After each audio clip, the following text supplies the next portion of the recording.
4 na taon na nagtitinda ng lutong ulam sa bayan ng Mexico, Pampanga ang 51 anyo sa si Pines Domingo. Bukod sa mga sandok at kawali, kasangga niya sa hanap buhay ang 50 kilogram na liquefied petroleum gas o LPG tank na nakakonekta sa 4 na kalan. Araw-araw din niyang tinitiyak na ligtas ang kanyang ginagamit na LPG tank upang makaiwas sa anumang disgrasya. Ganito yon, bago kami nagumpisa dito, pinarenovate namin lahat itong pwesto namin. And then after that, bago kami magumpisa, isinettle namin lahat yung mga gagamitin namin para alam naming safe. Dahil pag sinasabing tanking LPG kasi, delikado yan. Kailangan may safety sila. Ngayon, nag-contact ako para maging safe yung namin kasi ilan yung kalan na ginagamit namin? 4. Iba-iba sila ng os para safe sila. Kwento pa ni Domingo sa mapagkakatiwalaang supplier lang daw siya kumukuha ng LPG tank upang masigurong ligtas ito. Ay, siyempre, alam natin pag kolorum, hindi siya safe. Kailangan, pag kantin na ganito, isi-safe mo lahat, pati yung kinakain ng mga tao. Pati yung sa pagluluto, kailangan malinis. Sa datos ng Bureau of Fire Protection, umabot sa 42 LPG-related fire incidents na naitala sa buong bansa noong 2021 habang 10 naman itong 2022. Bagamat nagkaroon ng pagbaba sa bilang, patuloy na pinapaalalahan ng publiko na maging mapanuri sa bibilihing LPG tank dahil posibleng buhay ang maging kapalit ito sa isang iglap lang.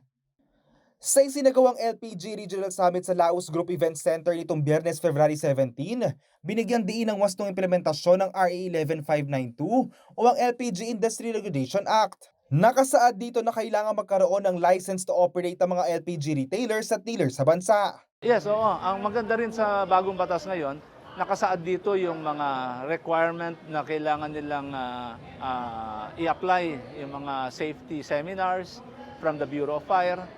It is a combined effort from different government agencies upang maipatupad ng maayos itong batas na to. Tama po kayo at lahat po ng kailangan na i-comply ng isang magnenegosyo ng LPG, especially on the safety area, yan po ang nandito po sa batas ngayon. Alinsunod pa sa batas, dapat mayroong permanent marking, brand name at detalye sa color ng LPG tank. Dapat makita rito ang manufacture date at maging ang petsa kung kailan huling sinuri at sumailalim sa requalification ng tangke. Babala ng Department of Energy, posibleng kumpiskahin ng LPG tank at ipasara mga tindahan na hindi tumaliban sa safety standards. Meron po kami ngayong power to confiscate dito sa bagong batas. Dati po, wala. Dati po hindi kami nagkukumpiska. Inaano namin po at hindi rin kami naglo-close ng establishment. Ang ginagawa namin, nagre-recommend kami sa LGU concern to close the establishment.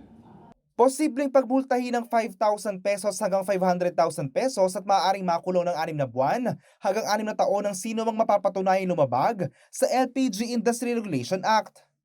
Para po maiwasan natin ang sunog, unang-una po sinasabi namin sa mga consumers, bilhin ninyo yung mga tangke na maaayos at sumusunod sa Philippine National Standards. At bibili rin kayo dun sa mga legitimate at merong mga LTO, kung sa ngayon natin may mga LTO na sila ng mga LPG establishments.